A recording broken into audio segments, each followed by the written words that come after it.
I just came across the most stupidest news I've ever seen, that Russia is running out of ammunition and missiles, and especially precision guided missiles. Like, what?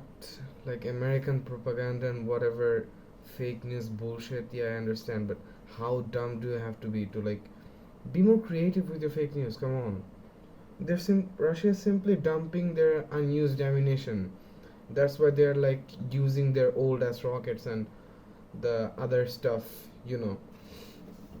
It's not because they're running out of ammo, it's because they understand that it's a like dumping zone for their unused missiles and their 1960s technology missiles, which cannot exactly be used against a worthy opponent.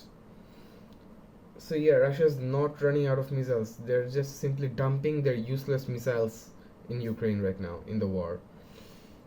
So yeah, that's just simply my opinion.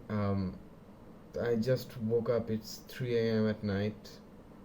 Um, yeah, this is just my personal opinion. Bye.